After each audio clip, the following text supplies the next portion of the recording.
Bonjour, je suis Louis, formateur à la protection civile Paris-Seine et aujourd'hui nous allons voir la conduite à tenir face à une personne en arrêt cardio-respiratoire. Face à une victime au sol, je vais devoir vérifier son état de conscience. Pour ce faire, je vais venir mettre mes mains dans ses mains et lui poser une question et un ordre. Madame, vous m'entendez? Si vous m'entendez, serrez-moi la main. Ouvrez les yeux. Une fois que c'est fait, je vais devoir vérifier la respiration. Pour ce faire, je vais venir mettre une main sur le front, deux doigts sous le menton et je vais basculer prudemment la tête en arrière. Mes voies respiratoires sont libérées, je vais pouvoir vérifier la respiration.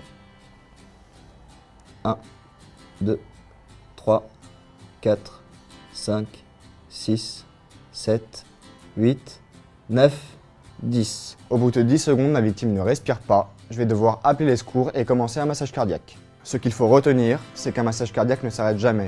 Assurez-vous que les secours aient bien été appelés avant de commencer quoi que ce soit. Si vous êtes en présence d'un témoin, vous allez lui demander d'appeler les secours et d'aller chercher un défibrillateur et pendant ce temps, vous allez commencer le massage cardiaque. Si vous êtes seul, vous allez devoir appeler les secours et s'il y a un défibrillateur dans votre champ visuel, vous allez le récupérer. Ce qu'il faut savoir, c'est qu'un massage cardiaque s'effectue toujours sur un plan dur. Si votre victime est dans un lit, vous allez devoir la mettre sur le sol. Un massage cardiaque doit toujours s'effectuer sur une poitrine nue. Je vais devoir dénuder la poitrine de ma victime.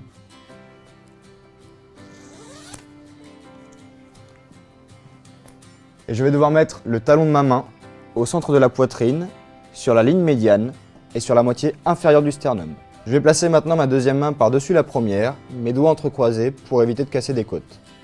Un massage cardiaque doit toujours se faire bras tendus et coudes verrouillés. Je vais devoir effectuer des compressions thoraciques d'une profondeur de 5 à 6 cm, à savoir que le temps de compression doit être égal au temps de relâchement. Et je vais devoir effectuer ces compressions 30 fois, à un rythme de 100 à 120 compressions par minute. Je vais devoir me placer au-dessus de ma victime pour avoir une pression verticale sur le cœur.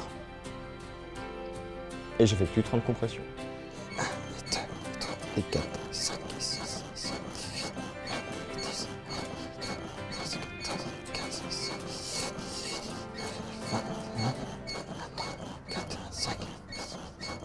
29 et 30. Une fois mes 30 compressions thoraciques faites, je vais devoir effectuer 2 insufflations. Je vais venir mettre une main sur le front de ma victime, 2 doigts sous le menton, basculer la tête en arrière. Je vais venir pincer le nez de ma victime et ouvrir la bouche. Pour avoir une bonne étanchéité lors de mes insufflations, je vais devoir englober la bouche de ma victime avec la mienne. Je vais devoir effectuer 2 insufflations.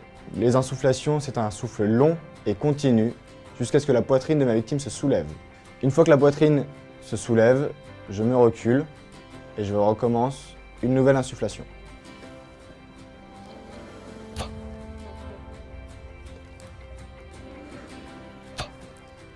Une fois mes 2 insufflations effectuées, je vais pouvoir recommencer mes 30 compressions thoraciques. En gros, le massage cardiaque, c'est 30 compressions, 2 insufflations, 30 compressions, 2 insufflations, etc. jusqu'à l'arrivée des secours. On n'arrête jamais un massage cardiaque. Ce qu'il faut retenir face à une personne au sol, c'est vérifier son état de conscience, sa respiration. Si elle ne respire pas, c'est qu'elle est en arrêt cardio-respiratoire. Je vais devoir appeler les secours si je suis seul. S'il y a un témoin, je vais lui demander d'appeler les secours. Et je vais commencer mon massage cardiaque. Un massage cardiaque est très physique. Assurez-vous que les secours aient bien été avertis avant de commencer le massage cardiaque. J'espère que cette vidéo vous a été utile. Si vous êtes intéressé par la réanimation avec défibrillateur, je vous invite à aller voir la vidéo à ce sujet. Et pour ma part, je vous dis à très bientôt sur la chaîne Doctissimo.